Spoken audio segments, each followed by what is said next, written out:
Welcome back, everybody, to this episode of the Open Concept Podcast, where we are breaking down unnecessary walls and barriers that stand in the way of greatness. Our guest today, all the way from Alberta, fellow Canadian and semi-professional pickleballer. Is that what I understand? Kat Halushka, everybody, is joining us here, founder of Profitable Impact Academy, working with owners, business owners, people, executives, anybody that wants to do a better job in their speaking, public speaking, knowledge, understanding, storytelling. I'm super excited to have you on today to talk about what it is that you do and the background of Kat Halushka. What is going on? Hey, super excited to be here. I love joining in and sharing all about the stories that I've gathered around the world, speaking on different stages. Some of them a little more appropriate, some of them it's just going to be some fun. I want to hear about all of them. I want to hear about the inappropriate ones and the appropriate ones. If it's too inappropriate, there's an 18 plus little notification that we can put on Spotify. But I think storytelling is an amazing talent. And I think it's like if you can get a message across to a crowd, to an individual person, let alone a crowd, that is an amazing talent. And I think a lot of people really struggle with that, but there's so much benefit in learning how to communicate well with either an individual person, somebody that you know closely, or a room full of strangers. But either way, what you do is incredible, and I'm excited to hear about your story. And you're originally from Russia, is that correct? Yeah, I was born in Russia, raised in Belarus, which is just a little bit below. Yeah. And my first language is actually Russian. So I immigrated to Canada when I was 19 years old. So just out of school. And I gotta say, making friends as an adult is so much harder. Yeah. So did you graduate high school at Yeah, 17 or 18 in Russia then as well? yeah. So I graduated and I finished a diploma in computer programming before immigrating. The thing is that I didn't know is the moment that I immigrate, my diploma becomes invalid.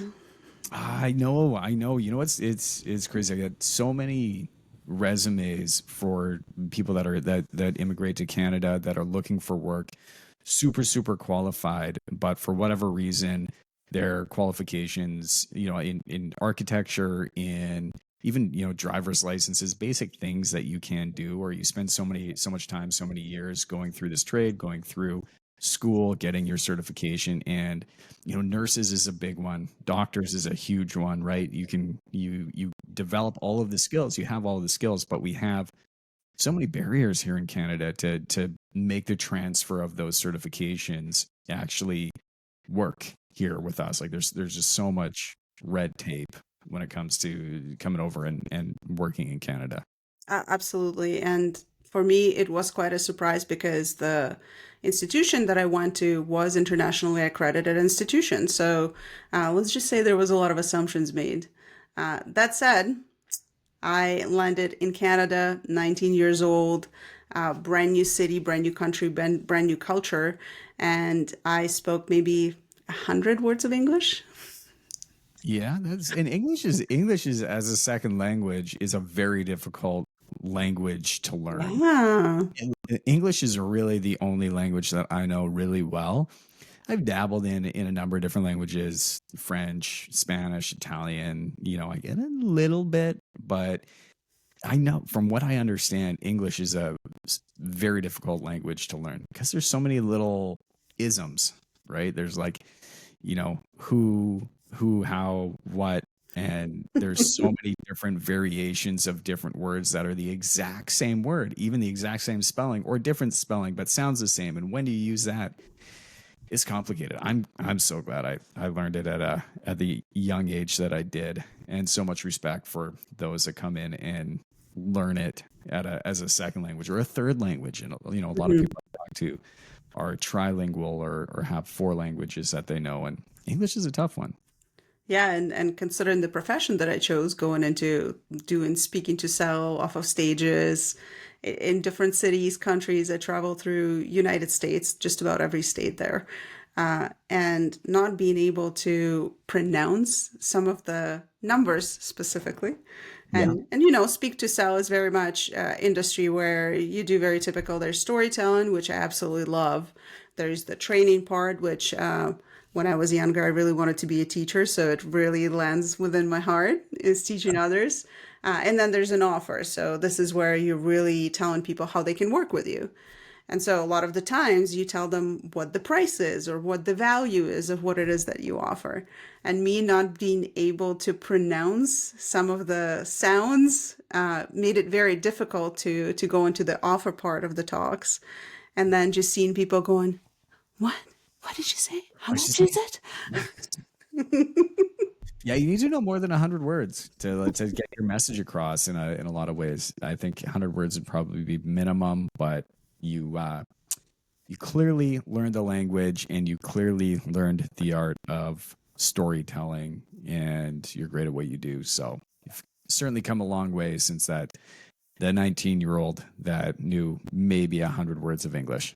Definitely. And for me, the biggest part is even not my success, but having my clients tell me that they were invited by CBC News to pitch in on a story as an expert, or being approached by Penguin Publishing House to publish a book. Like, those are the things that truly make me feel like I have done something that is worthy, something that is recognizable, and something that actually makes a difference in the world. Because that's the thing, is like, I could have just continued working for other people and selling their shit and traveling the world, and it was a very nice lifestyle. I really, really enjoyed it.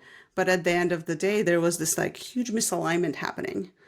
On one part is I'm doing what I love and I'm really enjoying it, and it's really out of my comfort zone, especially in the beginning. And on the other part is I don't feel like I'm quiet on purpose. I don't Mm. know if you ever felt like that, where you just feel a little off. But when things are just not, it's good, but there's more. There's You know something what? else. Yeah, I've been running my the primary operating company here for a little over 15 years.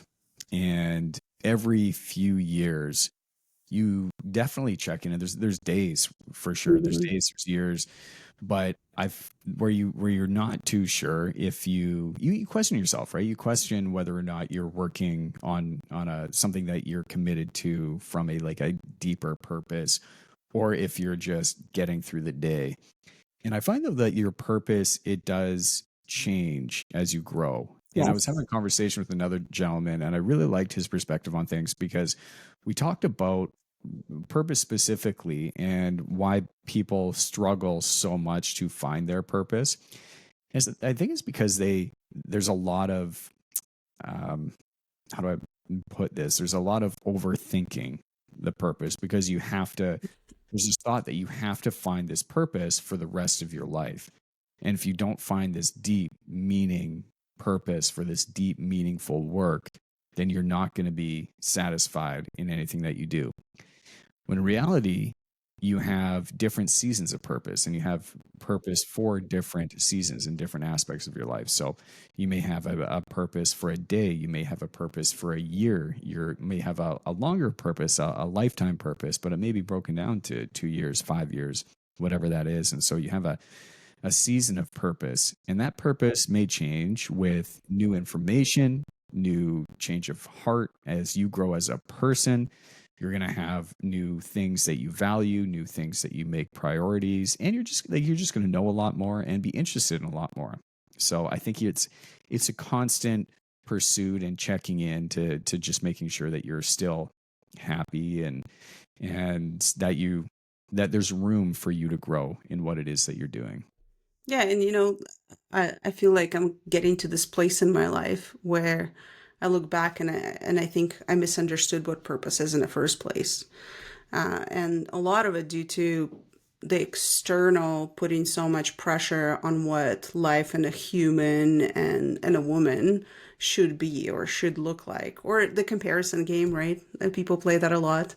Yeah. Oh, I've seen so and so, and they're just so much further in life, or they're doing this great thing, or they wrote a book, and you start thinking, well, I'm not there yet, and I should be, and I should be doing this, and I should be an author, and I should be on stages, right? And I should be making more money.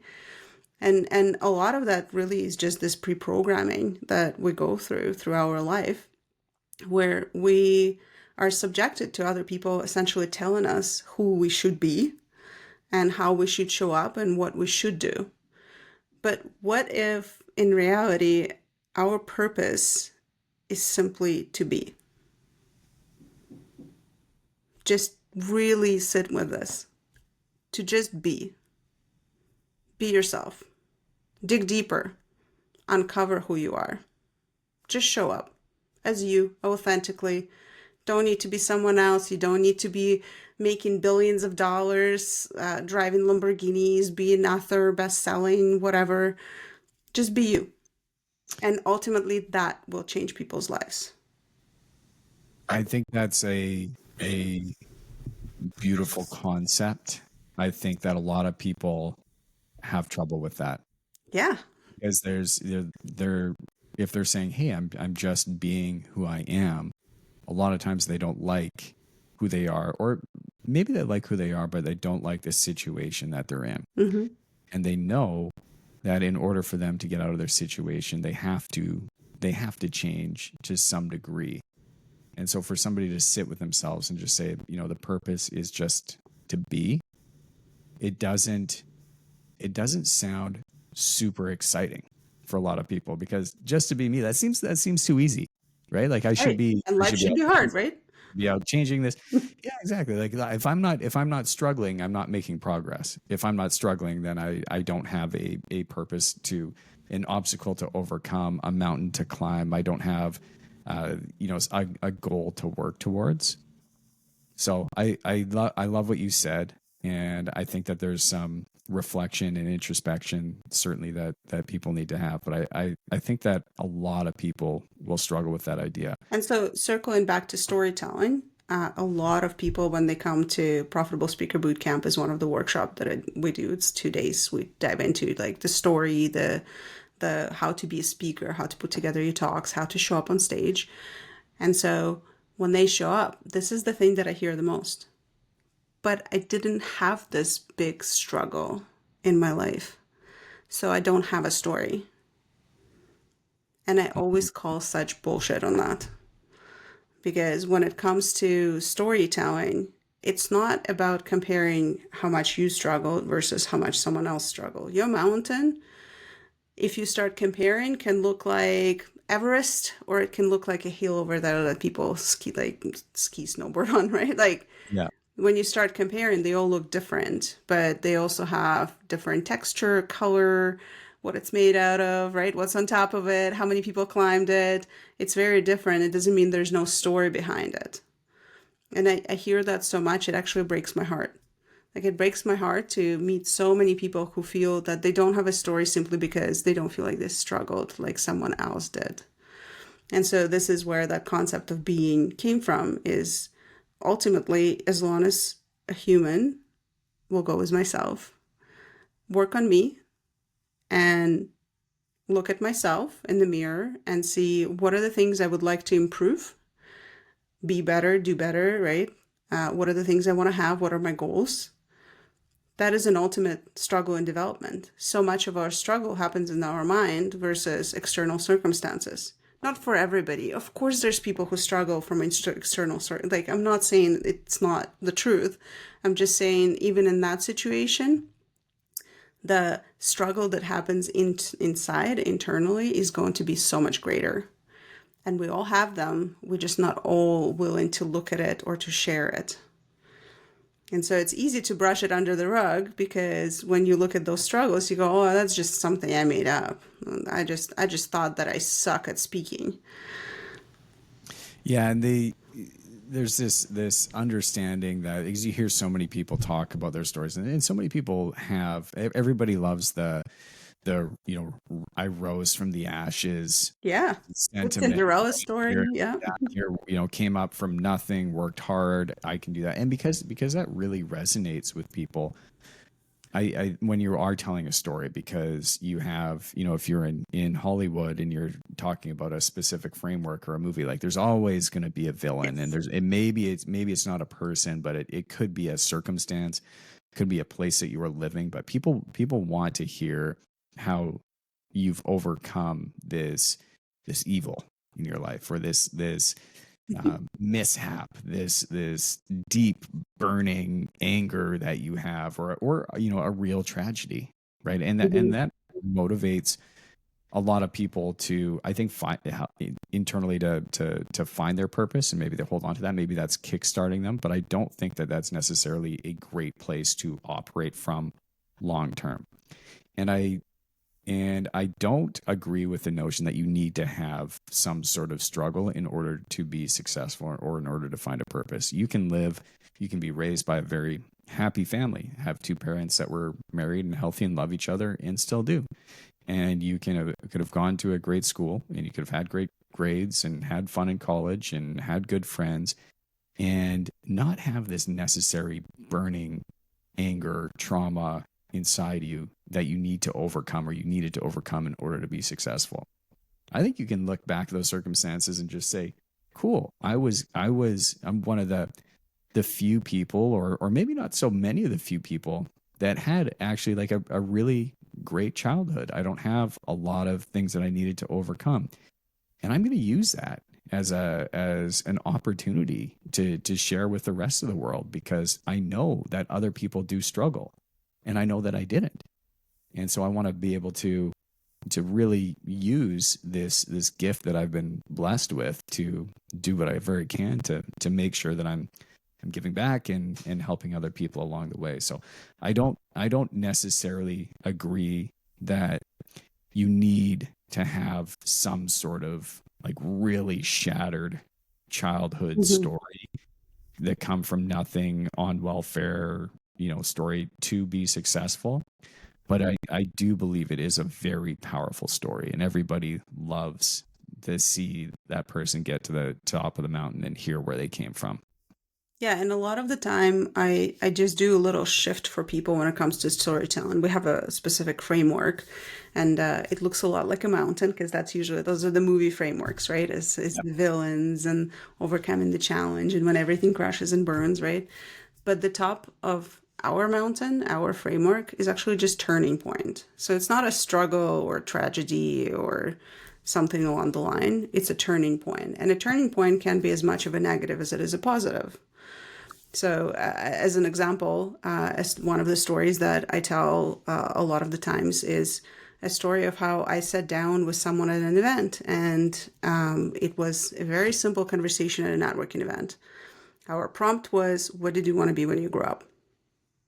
Simple. Simple.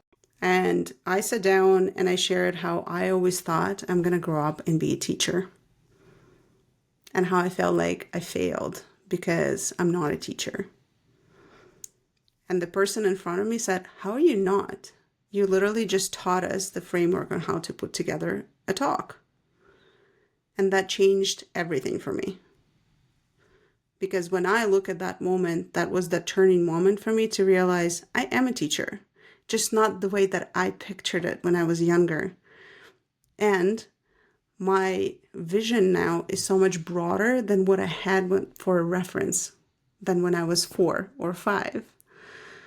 And so the teacher looks very different now than it did when I went to school for the first grade. First grade was you stand in front of the room and you teach kids. But I'm a teacher to adults now who want to create their purpose driven business and actually create impact in the world. And I teach them how to do it, and how to structure it, and how to talk about it. Very different. So that turning point of me having that conversation and feeling like a failure, and someone being like, is one of the most powerful moments in my life. But it's not a negative. It Can you wasn't a walk big me tragedy. Can you walk me through that framework a little bit? Can you take our listeners through what that framework, or maybe a crash course of what that might look like? Because I think that there's a lot of people that they're maybe struggling with a question that they're asking themselves right now.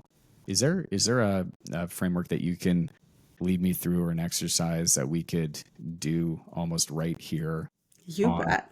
on I love air? that. Because I'm interested in the turning point notion as well. I'd love to see you break that down a little more clearly. Yeah, let's dig into it. Just give me a couple minutes, Brendan, and I'm going to pull it up so I have a Yeah. reference point, and then I'm going to walk you through it. Awesome. This is amazing, Kat. Thank you for bringing this up and agreeing to walk us through. So for those of you that are watching on YouTube, we took a little break because Kat has actually brought something up. I put her on the spot here, but we're going to walk through something here. I'm very excited. Have never done this before. For those of you that are listening, Kat is sharing her screen, and you'll just have to check things out on YouTube as we go through this. So there's the framework that we use for building out all of our stories, and this is what we teach to our clients as well. It's called Impact Story Roadmap.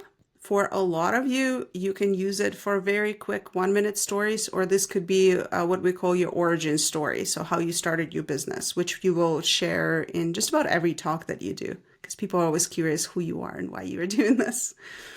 And so it Yeah. always Who are starts, you? Why are we listening to yeah, this person? yeah. Who's this person up on stage? Which, Yeah. by the way, Brandon, I am forever shocked at how many speakers don't know to cover that.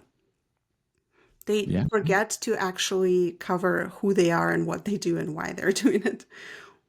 And so they leave their audience for 45 minutes while they're doing like training or presentation or a talk, wondering, what's your name? Okay, so the impact story roadmap. The really first point in the story is always the setting. So the setting is where you are, what are you doing, where are you at right now. The more real you can make it for someone, the easier it is for them to almost envision themselves watching you do it. So generally, I tell people, describe the feeling that you're having, what's around you. So if you're in the forest, you're like, I was in the winter forest in the middle of BC, and I could feel the crisp air. It was biting my cheeks.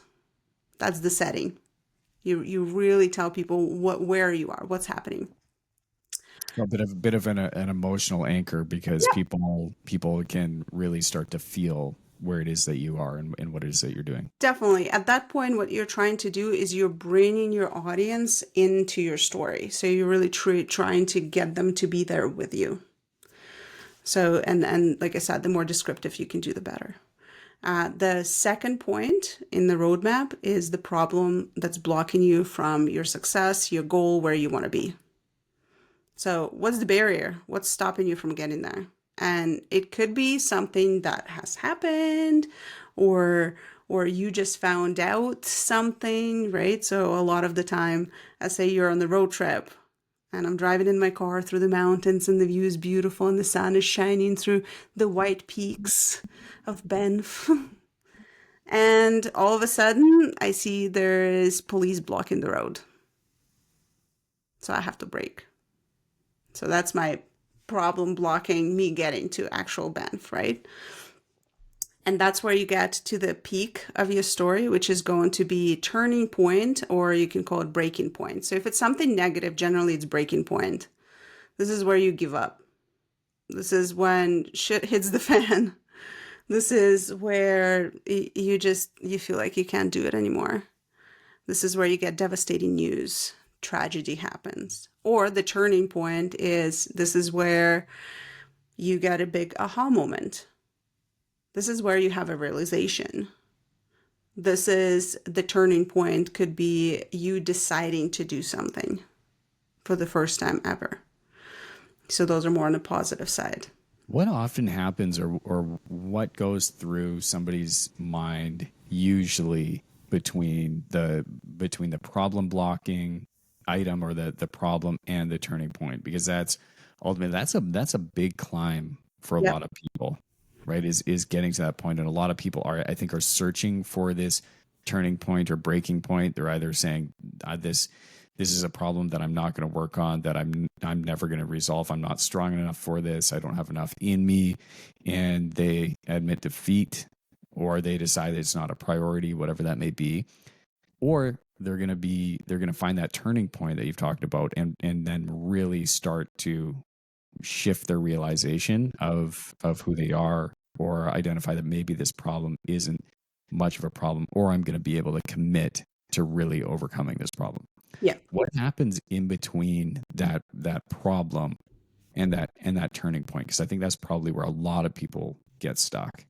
So in entrepreneurship, some of the common things that I see that people talk about specifically is they feel like they keep doing the things, but they're spinning their wheels.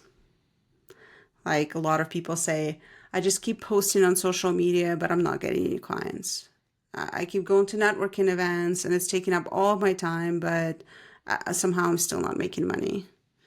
I keep doing a podcast, but nobody's listening. So let's take one of those examples. I'm going to networking events, but I'm never really connecting with people. And this is, the basis of my business. I go to a lot of networking events, but I find like I'm not really connecting with the people that I want to, or my business isn't growing despite the efforts that I'm putting in. So something is clearly wrong with either networking, or something is wrong with me. Would be what I would assume, and there's something that I'm not doing correct, but that would be maybe a common problem that somebody would have. So if we use that for example, what type of questions might we ask to get to that turning point if we've identified that specifically as a problem? So generally, a turning point or a breaking point is going to be that one thing that made you realize you have to change something. Like that is it. From here, there's nowhere to go. So for a lot of people, it is something pretty drastic. And it's drastic from devastating standpoint of view or an inspiration. And I'll give you, by the way, I'll do the whole story so you can kind of see it and Please, break it yeah. down for you. Yeah. Yeah. And so I'm just going to go through those points first. Yeah. And so after the breaking point, your next stop in the roadmap is going to be some kind of big idea, or you met someone who helped you come up with that big idea. Often a guide, coach, someone you met at the event. Sometimes it's your parents or a friend. And after coming up with that big idea, you go into the last stop, which is resolution. So this is where you know exactly what to do, and you finally feel like you had overcome that challenge, whatever was blocking your success, whatever got you stuck, right? You finally feel like you're here. And a lot of the time, what happens is when people hit their resolution in whatever area of their life is the moment they realize that more people need to know about this and they want to share. And that's how great businesses start, especially education-based businesses. So coaching courses, consulting, training, events generally start from that point of people coming to resolution. Could the resolution also be defined as deciding to take action? Because it doesn't necessarily mean, hey, we have this big idea and then all of a sudden that problem is gone. I'm wondering how you define that, or is it now we've have some inspiration, we have this commitment, we've found a guide or a coach or a big idea, and now the resolution is we're gonna build that plan and move forward on it and take action. It's not, or is it just to find like, hey, we've just solved a big problem here? So the in between the big idea and resolution is where the action comes in. So the resolution is definitely you getting exactly what you want. So I want to be very clear about that, because I think a lot of people think of resolution as just taking action, but sometimes taking action will get you closer, but it won't get you there, right? So often, just so you know, for those entrepreneurs who are listening and you're like, but I've been there so many times and I still don't have what I want.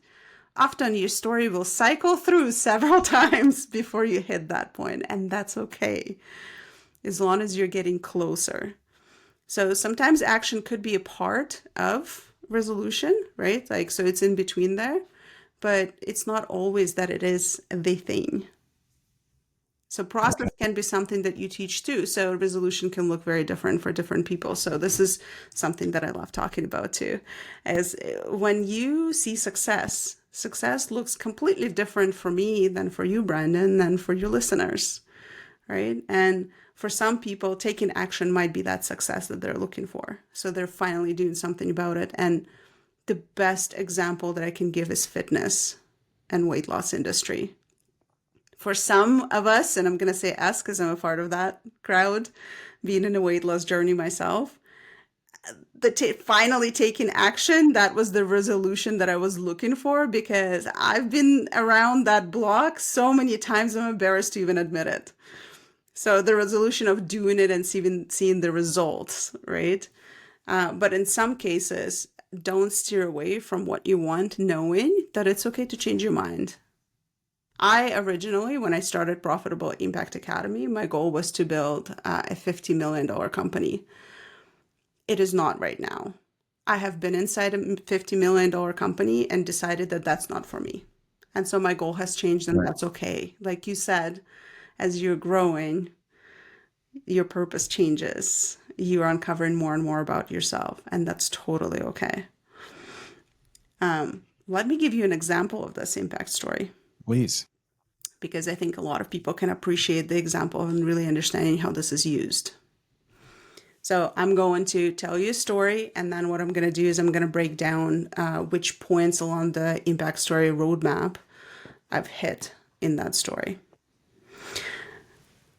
When I just started my business, like my really first one, I was a web designer, nerd through and through, love being behind the computer, love making websites, coding, design, all that stuff.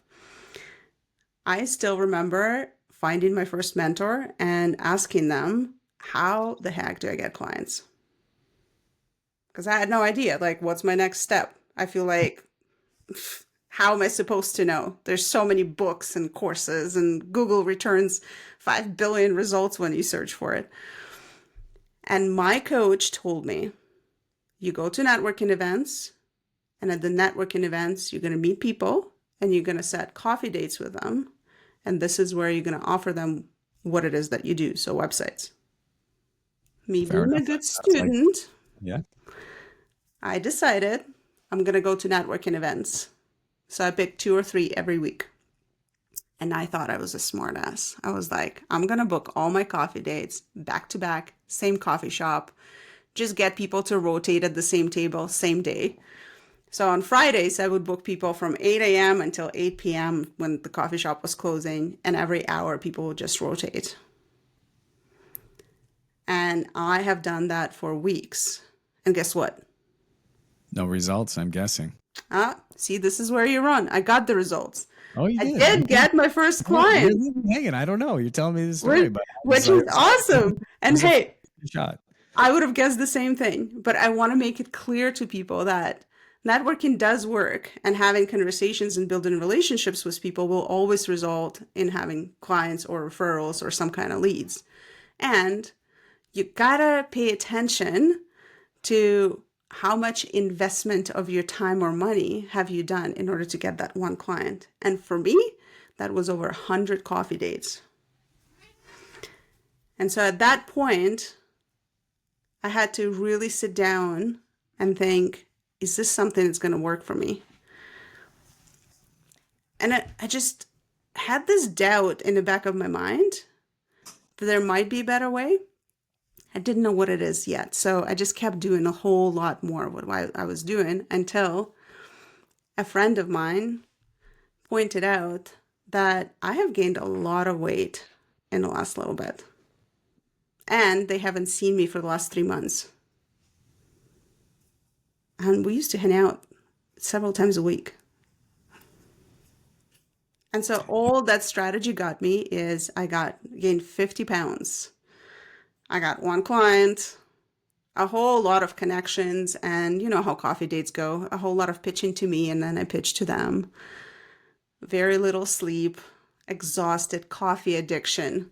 It just wasn't a nice way to market my business. And so That'd be an easy way.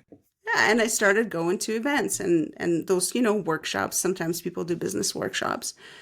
And I walk into this one room and I see a man in front of the room who's a speaker, and he was an immigrant just like me, had a huge accent just like me. And he did his talk, training about business and marketing. And at the end of the talk, he made an offer into his coaching program. And I still remember it was $6,000. And then he told people exactly how to sign up. And I looked around the table, and one person got up and went to pay, and another person got up to it. This guy made more in 1 hour than I made in a whole year. Not just in business, in my job as well. And I thought, he's onto something. So I cornered him on one of the breaks and I asked to take him out for dinner. And then at the dinner, I asked him a million questions. How did you do it? How did you get into this? What are you doing with the events now? Because I know you're not local. Do you need any help and support? Is there anything I can do for you? And eventually, what happened is he taught me how to do speaking and events and selling from stages, and he ended up hiring me to do it for him. And that's how I learned the system, and the system has changed a lot. I've learned a lot of good and bad about the industry from multiple people, and decided that ultimately I want to teach people how to be themselves on stage, because that's the thing that brought me confidence every time I stood in front of an audience, and how to be what we call a quiet leader. That you don't have to be the loudest person in the room in order for you to get clients every time you speak. That you don't have to stand out and yell and be bold and drive a Lamborghini. That you can just be yourself, share your story, and get clients from that.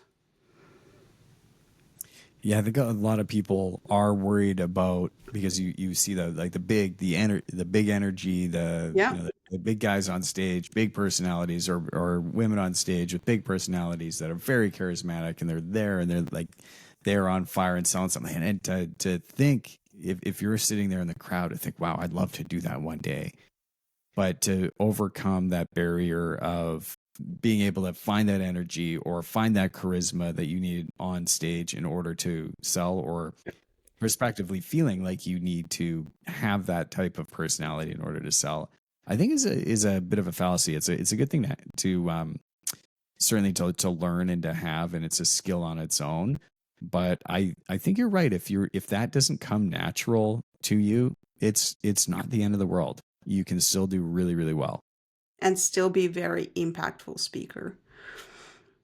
And so, Brandon, let me break it down my story now. The setting is me starting a business, not knowing what to do. Then I have gotten some guidance and went to the problem blocking my success, which is getting clients. Was I had those 100 coffee dates and I only got one client, which wasn't enough for me. So that wasn't my success. My breaking point was somebody pointing out that they haven't seen me in 3 months. I gained a shit ton of weight. And besides that, I wasn't able to sleep because of my coffee addiction. Like, I just felt like shit all the time. And I ultimately ignored people that I cared about the most. That was my breaking point. The big idea was meeting a person, attending that event, where I realized I don't have to be in the networking room. I can be a person on stage and make an offer and make a lot more than doing the coffee dates in just 1 hour. And the resolution is I went and I asked to be taught how to do it, and I did, and now I teach others. And that's my success. Amazing. Yeah. Thank you so much for walking us through that example there. 'Cause I think yeah, depending on anybody's journey, that's always going to be very different. But in order to go from where you are and really setting that story, setting that baseline of where you are, connecting with your audience, connecting with the people that you're talking to working through finding that problem, what is going on, nothing is changing, and then finding that big idea, taking action, coming to a resolution. That's a full cycle of identity change, and super, super, super powerful. Yeah, I love sharing that. So I think practical knowledge and advice like this is ultimately what makes a difference for people and makes them stand out.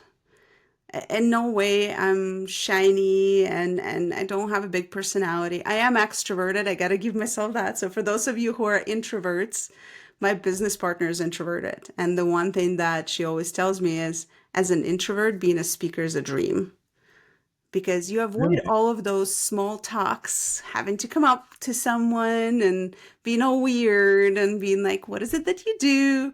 You avoid all of that because instead of you having to repeat yourself a million times in one room, you just stand in front of the room and you share your message and what you're about. And then people come up to you. And that's a way easier thing for an introvert. What do people get wrong about storytelling and generally about pitching on stage? Oh man, one of the things we already talked about, which is like feeling like you don't have a story, and truly every single person I've ever met has a story. Sometimes you just need a little bit of an edge, right, or a system process, like just like what I followed with you. Um, and when it comes to selling from stage, is people think that selling anything from stage is gonna feel salesy or sleazy or like they're a car salesman. And it doesn't have to. It really doesn't. And it doesn't have to be done in those specific ways that some of you have seen on webinars. My clients call it pitch slapping. When you show up and all of a sudden the whole thing is about that one offer and nothing else. And so when it comes to selling from stage, one of the things that I'm a huge advocate for is it's got to be authentically you. So it's got to be exactly who you are. And this is where, for a lot of you, if you feel uncomfortable sharing your stories or being on stage or having conversations, whether it's one to one or one to many, it doesn't matter. It's because you have not developed yourself enough. You have to work on the inner self. As an entrepreneur, that's the ultimate success, is really getting to know yourself and getting to know who you are so that you can share it with more people. And so when it comes to selling, the more you're comfortable with who you are, the more comfortable you will be selling to people, and the more you can really be yourself from stage. You know, I recently hosted a 2-day workshop, which a lot of people would call, you know, salesy, whatever. Mine is truly a workshop. Yeah. You do get to actually put together the draft of your talk, your stories, all of those things, which is really important to me. I want people to come out with very actionable things. And we do have an offer that we make at the workshop, which we're very transparent about. And as we're doing that offer, by the way, we make that offer for about 45 minutes. Yeah. I think your audience just gasp. Can you Yeah. imagine doing an offer for 45 minutes? That's kind of tough, but I did a 2-day workshop with Alex and Layla Hormozy down Yeah. at acquisition.com down in Vegas. And the first thing that they said when we walked in is, you're in the middle of our funnel right now. Yeah. I want you guys to know that the reason why you are here in this room is because we did all of these things, this, and this, and you are here right now. And there's an opportunity that you're going to get all the way to the bottom of the funnel and continue to work with us. And we're going to show you everything that we did to get you from the top of our funnel into this room today. And at the end of, at the end of the 2 days, we are going to we're going to present to you an offer, and we're going to show you exactly how we structure this offer so that you can do the exact same thing. So you knew at the end of the 2 days that this was coming. Like there was going to be, and you had to stick around because you needed to know how they were going to drop the offer. You Yeah. needed to know what the offer was, and you kept coming back because you wanted to some level be sold to, because you want to know what is it that's so good that we're going to keep talking about and you're going to drop on us at the end of this 2 days. And I believe that people, they go to talks, they go to workshops because they do want to be sold to, as long as what it is that you're selling is going to be helpful, it's going to be genuine, and it's going to help them resolve some sort of pain that they may have in their life, or some sort of obstacle that they're trying to get through, and this is going to help them break through that place where they are in life. Absolutely. And so for me doing the 2-day workshop and making an offer for 45 minutes, I had this one lady raise her hand at the end, and I was like, oh, that must be a question, right? And I call on her, and the only thing that she says is, thank you so much for explaining it the way that you did. I have never been so clear about what you offer ever at any other people's events. I actually know what I'm signing up for. And that's ultimately how you make an offer. It's not about pitching, and it's not about being salesy, and it's not even about using the techniques. It's about people having such clarity about how they will work with you that they literally have no doubt in the next steps. Because I don't need you to walk us through for 45 minutes the offer that you make your customers at the end of the workshop. I'm not going to make you do that. I thank you so much for walking us through that impromptu framework. I know I put you on the spot there, and that was awesome. But what would people need to do to get clear on the offer or have confidence that they can pitch an offer for 45 minutes? If they're sort of unclear or maybe nervous about making the offer that they are about to pitch, how do they become super, like, this level of confidence that you mentioned about having to spend 45 minutes making the offer? How does somebody develop that type of confidence to sell to first sell? of all, to be clear, it's proportionate to the size of the event. So don't make a For sure. 45-minute offer at the 60-minute event. On a 45-minute Yeah, Zoom call. it's very much proportionate to the length of the event, but it's also proportionate to the size of the offer. That said, when it comes to making offers, one of the things that really will build people's confidence is actually selling it. Doesn't have to be through an event or a workshop, but one-to-one conversations, someone else buying it is what's going to build the confidence. And you creating the results for other people is what's going to build the confidence. So really stepping in and understanding that lack of confidence comes from lack of clarity on your side first. So if you're not sure how you help people or what results you've created for them, that's why you're doubting yourself. You just don't know. And so I'm going to give you the exact 2 strategies that you can use to help yourself. Please, I'm right here with you. I'm on the edge of my seat right now. So Number please. 1 is make sure you do what's called market research. Market research is just a series of questions that you ask your ideal audience, ideal target market, people you want to work with, on what it is that they want help with. We have a whole set of questions that we take our clients through in our high-end program. But essentially, you're just trying to figure out if what you have created or what you're creating right now is even what they want. It's pretty important. What would somebody go through for market research before we get onto the second point? Is it surveying past clients Oh, to talk understand to maybe what talk you've to done? people, 100%. Talk to So, people. quick tip is just ask people that you want to work with. It could be people you know or don't know, to have a phone call with you where you just ask them questions and listen. That's the fastest and easiest way because you can always ask clarifying questions. You can ask follow-up questions, and people will give you way more than what you're asking for in a verbal conversation than they would on the form or something, other version of that they have to fill out. So definitely, and for those of you who are sitting there and thinking, well, how the heck am I going to find those people? If I'm going to be really blunt right now, and some of you will be definitely ticked off, if you don't know how to find your ideal audience, you probably shouldn't work with them. That's a good point. If you can't even find 5 people to have a conversation with, what are you doing? I've worked with so many clients who come to me and they say, oh, I want to work with CEOs. And I was like, okay, give me 5 names of CEOs that you have connections to right now. And they can't. You know how hard it's going to be to build that business? If you don't have even 5 connections to your ideal target market right now, and you have no idea how to do it, like you can't even get creative and figure it out right now, it will be really hard business. It's not worth it. So there's some work in the trenches that you need to do before you get to that point. Definitely. So really evaluate if this is you, by the way, if you're sitting there right now and you feel pissed off at me because I said this, and that's okay. I was in the same boat when someone said that to me. Really evaluate, is this the right audience? Or you can sit down and really do a brainstorm on how you can access someone else who has that audience. Ultimately, that would be speaking, podcasting, stages, events.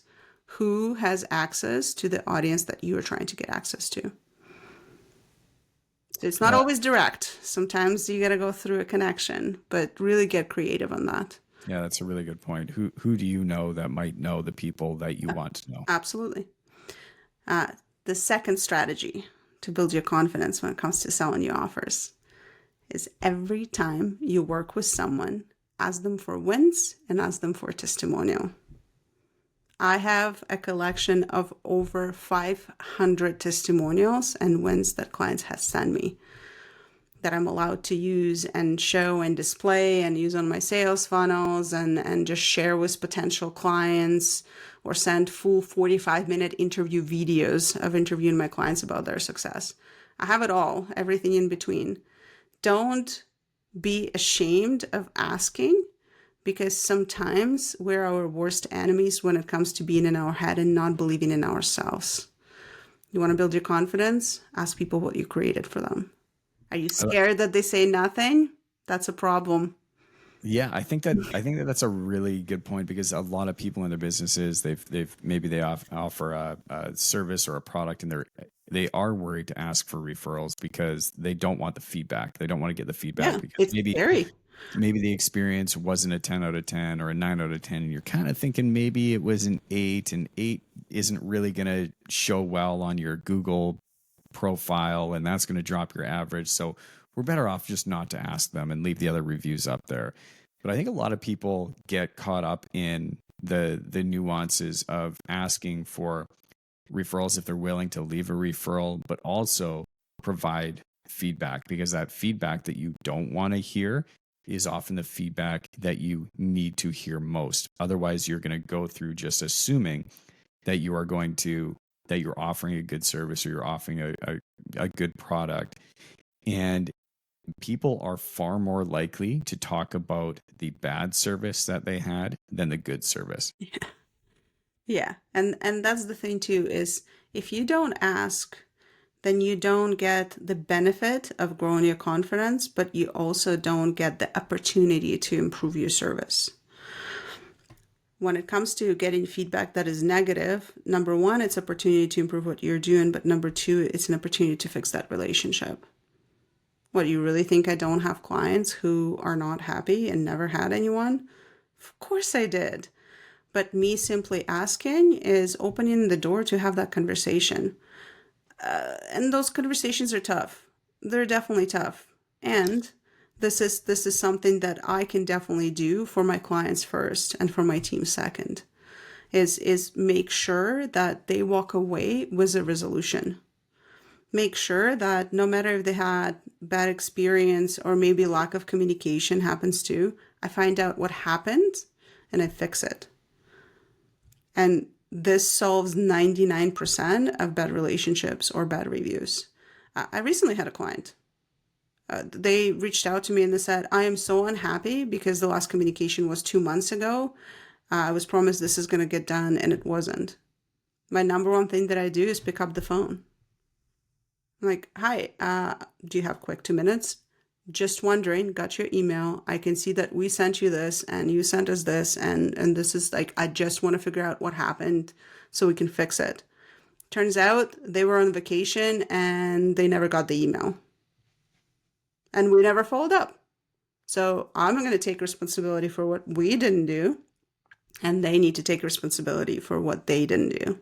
Chances are, if people are calling you or because there's an issue with something, or they're sending you an email, or they have a complaint, it's likely not because it's the first minute or the first hour or whatever it is that's bugging them. There's likely something that's been going on for a while that's now caused them to pick up the phone and call or send an email or file a complaint or whatever that may be. Because most people I find are not super quick to jump to conclusions or super quick to leave a bad review. They will give the company or the service that they've hired the benefit of the doubt. So if they are coming to you, chances are whatever they're coming to you with has been stirring inside of them for a while. So that resolution needs to happen very, very quickly. If you were to leave any advice for anybody that is looking to build a story because they know that they have a story deep inside them and you want them to walk through that framework, what would some tactical steps be that they can take to start themselves today to uncover their own story if they're looking for something powerful inside them and they're maybe not sure what it is, maybe they have an idea? What advice would you give them to start uncovering their own story today? I'm going to be an unconventional one here. Step one, listen to this podcast. Perfect. Great advice. Hit that subscribe button is what she said. Exactly. Step two is I have shared the exact framework that I share with my coaching clients, my private community, the exact step, the exact roadmap that they're using to build their stories. Think back to all your whole life, everything, even go to the childhood. And what you're going to do is you're really going to think about those moments that have made you turn. Call it turn as in like make a different direction. Again, could be positive, could be negative, right? Like what are some of the things that shaped you and made you who you are and made you talk about the things that you're talking to your friends, to your family, to your clients, in your business, on the podcasts? That's a really good starting point. This is going to be your turning point or breaking point. Then you can work backwards. Now, here's a little trick and tip. If you're not using ChatGPT by now, I don't even know. Like dinosaurs. Use ChatGPT. The best thing that I have ever done is gave it the framework, aka listen to this podcast, subscribe to it. There's a ton of value in this episode and other episodes. Feed it the framework. Then you're simply going to dictate or just talk to it and talk out the idea that you're having. In the messy, chaotic, going back and forth, whichever way that you are, it's going to actually restructure it using the framework, and you would be shocked at how amazing your story sounds. I love it. That's the fastest way. It's not the best, but it's the fastest way to get there. Well, I think because we talk about AI a lot on this podcast, and it can really work wonders, but it can build you that framework. It can build you the nuances. It can give you the punctuation. But if you are going to give that talk or tell that story that's been shaped or has assisted you in shaping that story, you still need to be able to deliver that as a person in a powerful way that's going to connect with your audience. Yes, absolutely. And that's ultimately what I'm all about. Story is just a part of the talk. I do believe that it's one of the more crucial parts of any talk because that's the point your audience connects with who you are. And that's the most important part. If it wasn't for you, what you teach wouldn't matter as much. Kat, where can people find you if they need to know more about shaping their story? How do they get a hold of you if they want to do some work with you? Whereabouts can they find you? I'm going to do one better. So I have put together a document that specifically teaches you the storytelling as well as how to put together your talk so that you can nail down and get clients next time you're speaking. If you go to Instagram and find me, so it's Kat Halushka, KatHalushka. Just DM me the word speaking and I'm going to send it to you. For free, no cost. It's a workbook. It's going to really help you get started and again, have the framework so you can start following it. Amazing. Thank you so much. And I'll make sure to put that link in the show notes. Kat, thank you so much for spending your afternoon here with us and giving us a masterclass in story coming and overcoming obstacles. Really appreciate your time today. It was my pleasure. Thanks, Brandon. Awesome. And for all of you listeners out there, you know where to find her. And thank you so much for sticking in here with us. And until next time, ciao, rock and roll. Bye.